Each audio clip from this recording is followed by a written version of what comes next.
Hey there, welcome back to another video. Today I am going to be doing a roughly 6-mile city drive in the 2024 Mitsubishi Mirage to see what gas mileage I get.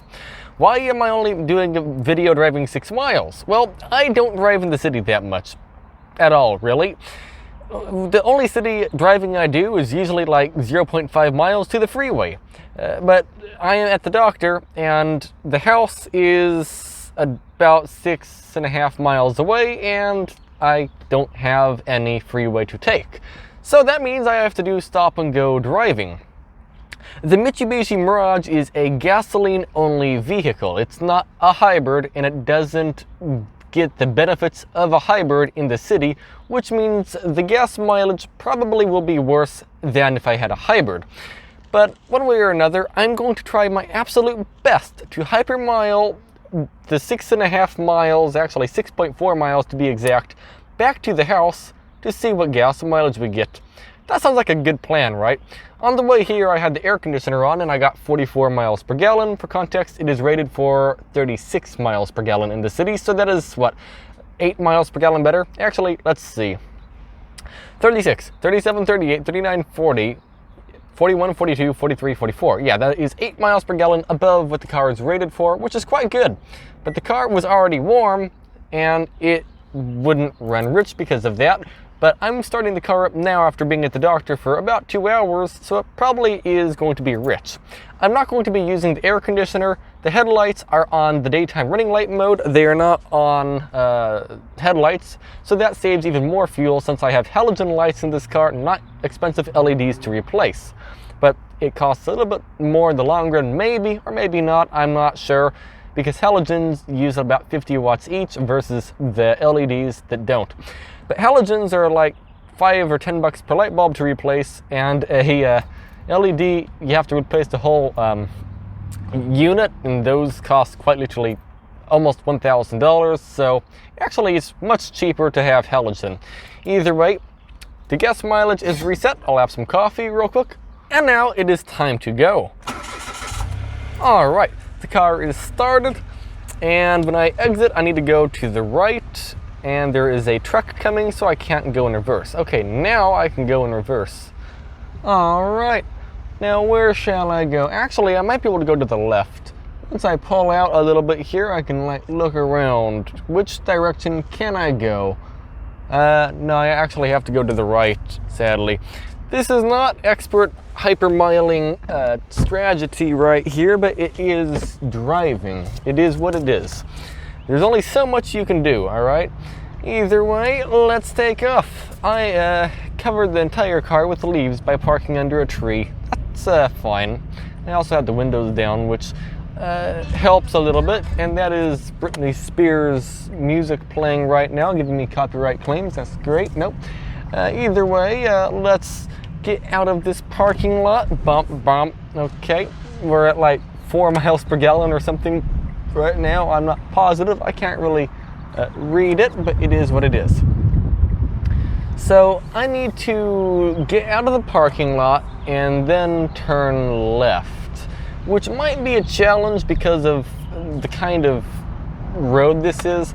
It's not just a normal 2-lane road. It is a, if I'm not mistaken, a 3-lane each way road, which makes turning left much more of a challenge than it needs to be, sadly. Let's see, but maybe I might be able to turn left. I can probably get into the center median to turn left and then work my way over to the far right lane, but it's always moderately sketchy doing so because there's just so many lanes. There's 3 lanes each way. I know some people are completely used to this. They live in the city and they deal with this kind of traffic daily. Yeah, okay, we're getting to the middle. Let's see. There's a El Camino, but yeah, no, I don't like this. I don't like this one bit. Yeah. Again, I'm not really much of a city driver. Oh, look at that. There's going to be a yellow Honda Fit passing me. We're in a yellow Mitsubishi Mirage and they have a yellow Honda Fit. That's actually pretty fitting. That's neat. This is actually quite loud. Hopefully you can hear me. I'm pretty sure you can hear me. Either way, after the Mercedes, I cannot go because there is a Porsche question mark. Is that what that is? I don't know. I thought it was a Mini Cooper, but actually it might be a Porsche. Please don't hit me, Jeep. All right. I can go. All right. So let's just work our way over to some other lane and get honked at, I guess. And I think we are good to not go because I need to turn right on this street called Valley View. And I gotta actually stop at the lights. Alright, that's fine. I probably could have went, but could have went doesn't mean I should have went, if that makes any sense. There's nothing that says I can't turn right on red though, so I will turn right on red and go down Valley View. Alright. And the speed limit is 25. We're at 18 miles per gallon, so we're about as good as a V8 Ford F-150. That's good, yep. Is there 2 lanes here, or am I just taking up the entire road? I don't know. Either way, where shall I turn? Well, in 0.4 miles, it says to turn left onto a street. Trail crossing. What is a trail? I don't know. A trail of crumbs or something? Not overly positive I know what a trail is. Either way, at the stop sign, I turn left. Trail crossing. Oh, okay, you mean a crosswalk. Okay. I'm not going a very efficient speed right now because the road's kind of not built for 25 miles an hour. It's actually built for less than that, it seems. Which is actually a good design because ideally you don't want people to be speeding. Oh, wait. I'm not supposed to turn. Well, I think there's 2 lanes going forward, so I can just go forward, right? Yeah, it looked like I was supposed to turn there, but I'm not. All right, so where are we? Turn left onto North Richmond Avenue. Oh, okay, it's at the bottom of here. Is there a stop sign here? No, this isn't Richmond. Oh, that's a big bump. Maybe I should slow down for the bump. Yeah, okay. I feel like I took the wrong route for efficiency. Alright, so at here I turn left. Yeah, okay. We are probably in the 20s in the miles per gallon. That wasn't the most fuel efficient stop, but there's not really too much I can do about that. I'm lost and not really paying attention to the gas mileage one bit right now because of the fact that I have no idea what is going on and I am not really comfortable driving in the city. And I'm speeding, but there's a hill here. You know what? Let's not brake. I'll go 2 miles an hour over the speed limit so I can use the momentum to help me get up this really steep hill. And I can't see over the hill, so another excuse to go slow. And we have a stop sign up here, so let's just let go of the throttle and let's start pressing on the brake very lightly. There's gunk on my window. Let's wash the window. There we go. Not very efficient right there, but it is what it is. Either way, I can just get out of the torque converter. Let's just unlock the torque converter. And now I can let go of the throttle and we'll just coast down the hill. And I will probably end up going over 25 miles an hour, which is the speed limit. So once I get to 26, like I am now, I will give the car some brakes. And there's a stop sign up here, so I will just keep giving it brakes, actually. Sounded like my brakes were squeaking, but that's actually a Nissan Altima behind me that has squeaking brakes. I guess it's about time for them to get new brakes. And I think I gave the car a little bit too much throttle right there. I could have actually worked into the throttle a little bit slower instead of just kind of jabbing it. It's all right. Either way, we just need to continue going straight. Chapman Avenue. That sounds familiar. Either way, gas mileage, 33. That is... Okay, I don't want to use the word horrible, but that's kind of horrible, actually. Not for this... No, it's not horrible in general, but for this car, it's actually pretty horrible. Oh, I'm over a river right now. I'm like on a bridge.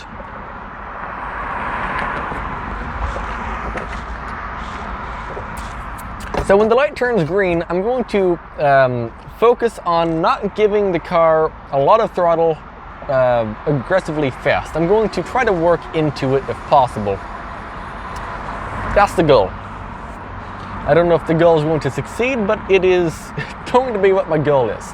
Unless I accidentally give it too much throttle, which is something I sometimes do. All right, a little bit of throttle. There we go. It shifted. Well, actually, I think I still gave it too much throttle. I could have gave it a little bit less. The torque converter can unlock at, if I'm not mistaken, 5 miles an hour. And there is a roundabout here. My American brain doesn't know what to do. Well, I'm going straight, so hey roundabout, I'm entering you. Goodbye. Okay, that works. Yeah, that's, if I'm not mistaken, nobody has to stop. Turn right onto West Commonwealth Avenue. I am actually, what's the word? Is advocate the right word? Oh, I need to let go of the gas and hopefully coast as long as possible here. At the light, turn right onto Not West use the Commonwealth brakes. Avenue. Commonwealth Avenue, okay.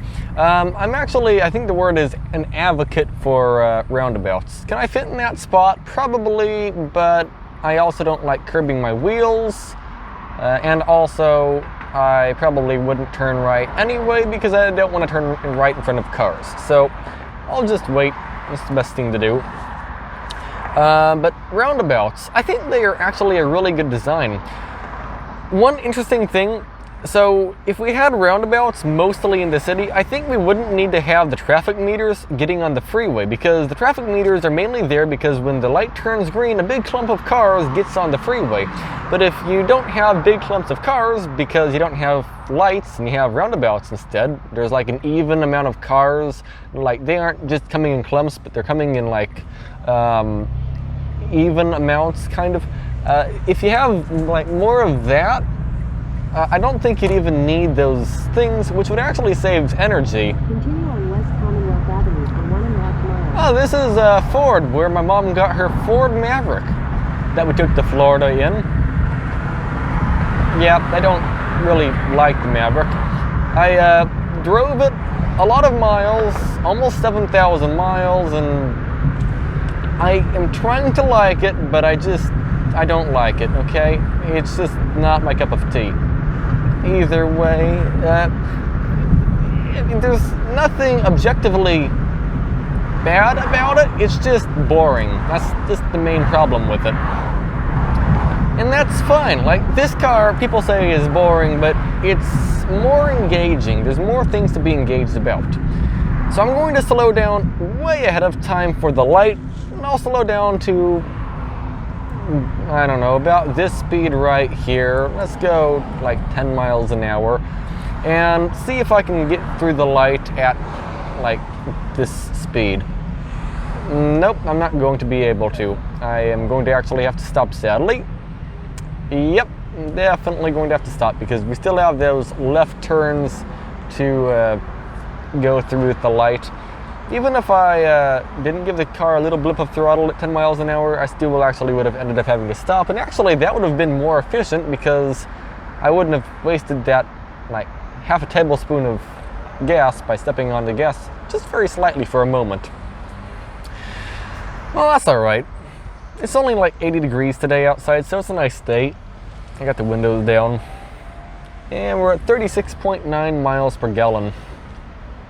So far, we are about 10 miles per gallon less than we were on the way to the doctor. Oh, by the way, that vehicle right there in the right lane, that's the vehicle I drove to Florida. Well, not that exact vehicle, but it was that vehicle model. Either way, we have a big straightaway here. There's no hurry to accelerate. Accelerating is just a waste of fuel. Oh, $3.97 a gallon at Sinclair. That's a great price. Not for the rest of the country, but keep in mind I'm in California. That's actually great. I paid $5.09 a gallon recently, so that's, what, an entire dollar per gallon cheaper. Either way, 40 miles an hour, I get like 65, 70 miles per gallon at 40 miles an hour, so I will just try to maintain my speed of 40 miles an hour. And at 0.7 miles, I need to turn left onto a street called Brookhurst. Or Burgerst, I don't know. The light is about to turn orange, sadly. Yep, there we go. But we just barely made it through the light. I couldn't go any faster even if I wanted to because I'm at the speed limit. I can't go faster. I mean, I can go faster, but I'm not allowed to go faster. So, there's that. Either way, in 0.3 miles, I need to turn left. I have my foot off the gas right now, by the way, and I'm just coasting. I'm going to get into the left lane here. It says the right lane is actually closed, but... Oh, actually, let's give the car a little bit of throttle. Let's do, I don't know, 1500 RPM. Yeah, okay. And I need to turn left here. The left turn lane is probably red. Actually, maybe it's green. I don't know. There's a lot going on. Way too much going on. And I gotta stop. Okay. I almost made it through the light.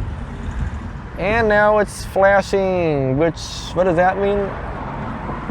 Yield on flashing. No U-turn.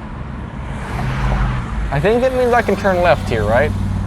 It's been so long since I've dealt with the flashing lights, I'm not positive. But I'm pretty sure a flashing arrow is the same as a green circle light, isn't it? I'm pretty sure it is. Oh, we're up to 40-something miles per gallon. Can I turn left? I think I might be able to. Well, the light turned orange. Well, what am I supposed to do? Well, I was in the... What? That doesn't make any sense to me.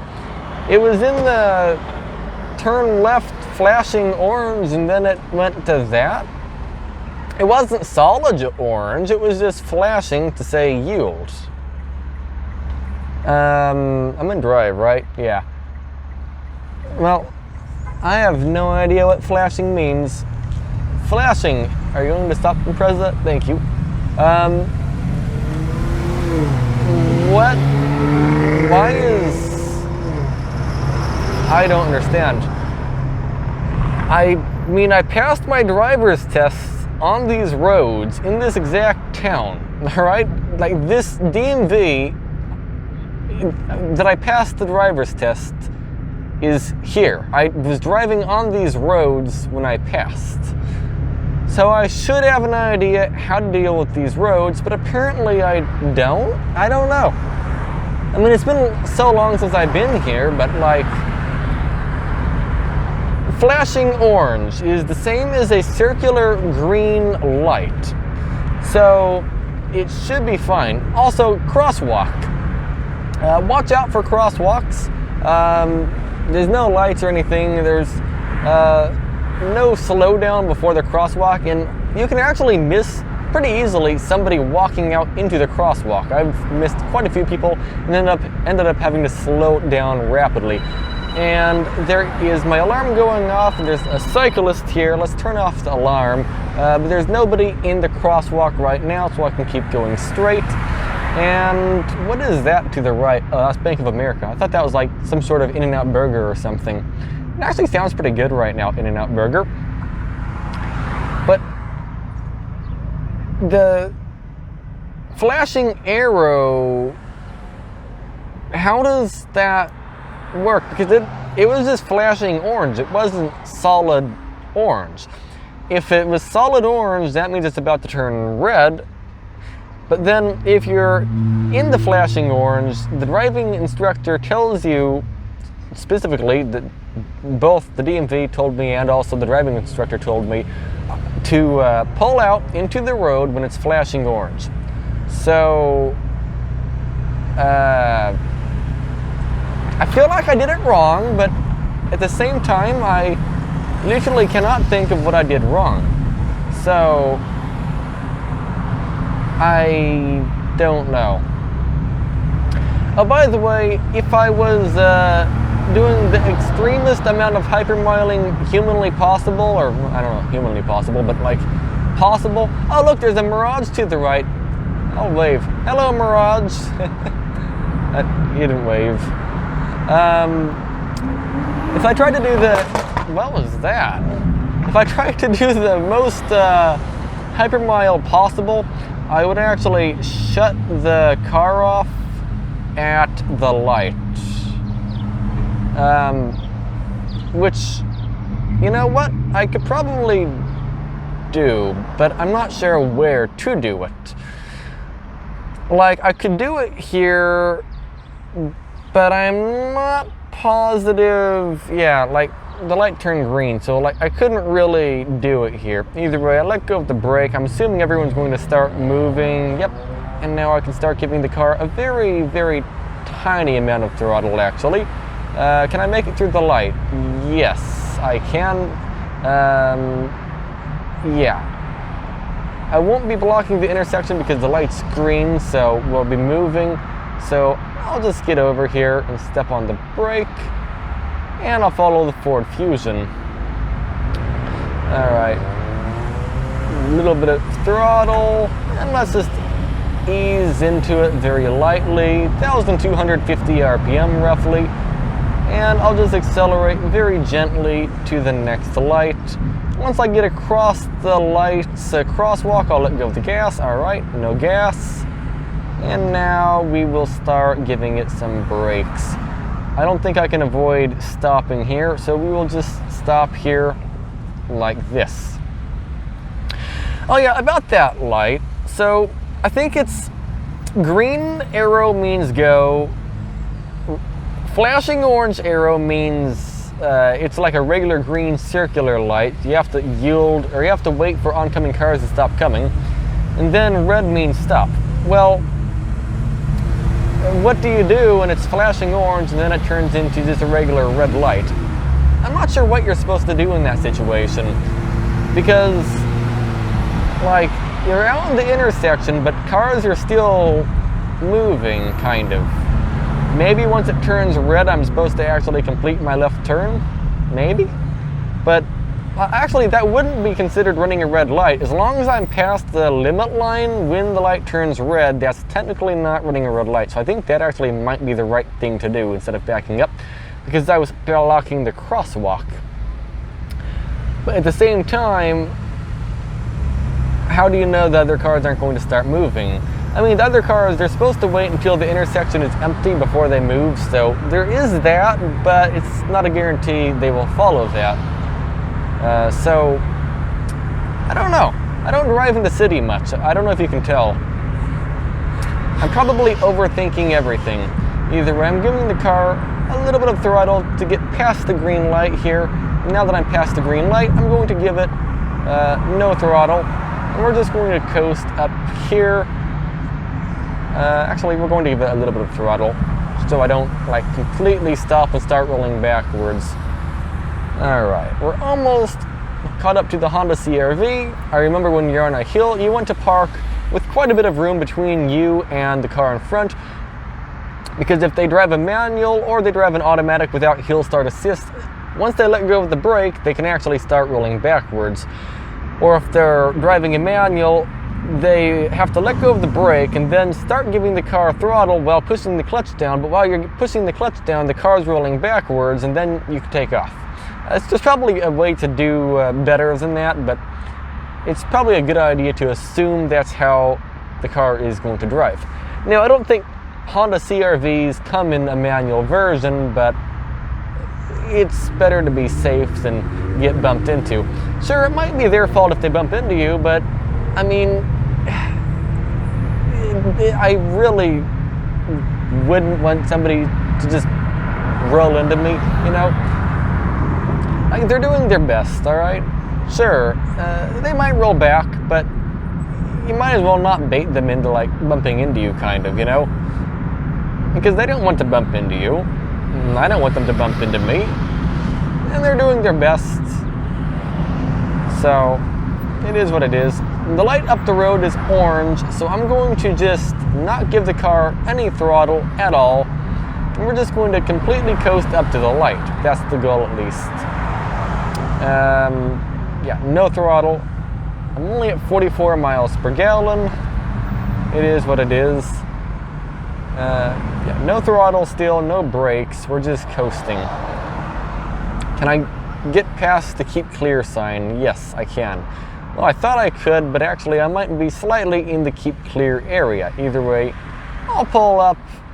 I can still see the road under the Ford Fusion's tires, so I am close enough to make a full stop, which is correct. Now we just wait for the light to turn green, and then a little bit while after that we can start moving again, I think.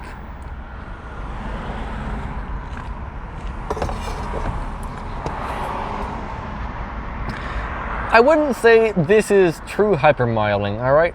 I think I'll label this video attempting to hypermile in dense city. But then again, I don't know if this is considered dense city. I mean, I live in a town called Lake Elsinore most of the time, and that is the city of Lake Elsinore, and that has like 100,000 people in it. That's kind of a city. And in that town, I get in the mid-50s in the miles per gallon. It's a lot less dense than here, so I would say this is dense city. And then maybe places like downtown Los Angeles would be ultra dense city, maybe. I don't know. I don't know if there's a category for that. One's the Toyota in front of me. I don't know what it is, a Corolla. Let's go of their brake. I'll let go of my brake. There we go. Except I didn't do what I said I was going to do because I was more focused on trying to say what I was going to do. Oh look, the Arco here is $4.80 something cents a gallon. So it is actually quite a bit more expensive here. It's actually almost $1 more expensive here, actually. So I should have gotten I should have gotten fuel at Sinclair. Also, I need to turn left and there's no vehicle to my left, so I will change lanes. Alright, watch out for cars turning, like the Subaru. That's not a Subaru, that's a Lexus. Alright, speed limit is 40 miles an hour. I'll go 35. I see some brake lights. I'm not too focused on getting through this light here. The next one I am, but there's only, again, so much I can do. Actually, I think I can actually start speeding up. Let's go 38. Let's try to get to 40. Alright. There we go. Cruise set to 40. And I just barely made it through the light, and I actually have to start slowing down because the speed limit is now 35. I'm actively slightly speeding. Let's just slow down a little bit more. Alright, we are at exactly 35 here. That is perfect. If I'm not mistaken, 35 I get the absolute best gas mileage, but we have to come to a stop sadly, but that is what it is, and it's part of driving in the city. It's also partly why driving in the city is actually a lot harder. If you find a car for sale, let's say you find one with, I don't know, 2 years old and 50,000 miles, and then you find another one that's 2 years old and it has like 5,000 miles, you're probably better off getting the one with 50,000 miles because, well, actually 5,000 miles is a bit, no, let's reword everything. Let's say a 10-year-old car. Alright, if it has 50,000 miles on it, I would probably aim more towards staying away from it, kind of. And more look at something like I'm not sure, a car that has 150,000 miles or something. The reason why is the lower mileage car most likely did most of its driving in the city, and city driving is significantly harder than freeway driving. On the freeway, you just set cruise to 55, 60, 65, 70, and you're just maintaining a speed. But in the city, you have a lot of stopping, so you have to keep using your brakes, and then every time you accelerate, you have to rev the engine up, and then you have more cold starts as well, and if you're driving the engine below 160 degrees, that's when the most wear happens on the engine, and then and then to add to that, if you're driving really any car besides an EV, you also have a lot more transmission clutch wear as well because you have to keep changing gears. So overall, city driving is just a lot harder than like freeway driving. And the light is staying red for a while. Okay. If I'm not mistaken, you get like 3 times more wear in the city than you do in the freeway, or something along that line.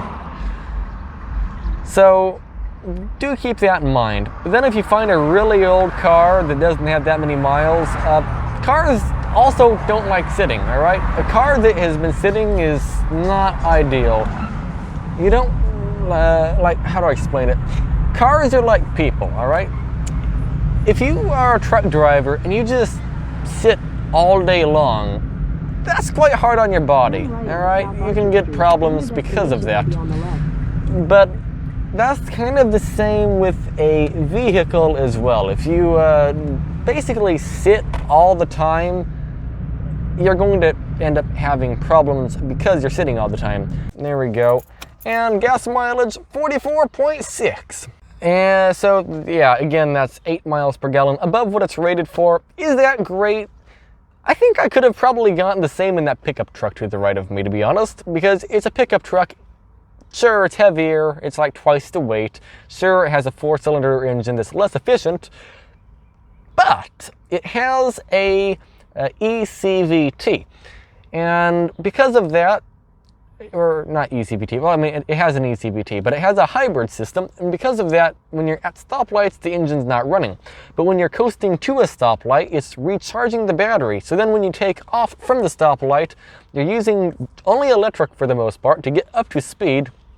And then once you're up to speed, then it starts the engine and basically just idles the engine to maintain the battery while you're driving. That's my best understanding of how an ECVT, like in the Ford Maverick Hybrid, works. Also, I might actually have gotten better gas mileage this drive than last drive. The reason why is I had the car with the accessories on in the doctor's parking lot for quite a while, like half an hour. I was on the phone, and that did drain the battery quite a bit, the 12-volt battery, so I had to recharge that battery on this drive. So I might have actually gotten like 44.8 or 45 miles per gallon if the battery wasn't kind of drained. So that's actually pretty good, I'd say. Either way, could I have done better? Yes, I could have shut the engine off at every single stoplight and probably got over 50 miles per gallon, but that's pretty hard on the starter. The starter in this car is actually pretty easy to replace, but still though, they aren't cheap. And the price of continuously restarting the car and having to replace starters probably outweighs the fuel saving I would actually save. I might save $25 over the life of a starter, but then have to buy a $200 starter or something, so it's not really worth it, kind of. But if I really want to mess around with saving fuel, I sometimes do that. But either way, it's enough chatting. I got stuff to do. Thank you very much for watching this video. Hey Lynn, I know you're watching. Lynn Steelwell. Either way, thanks for watching everybody, and have a great day.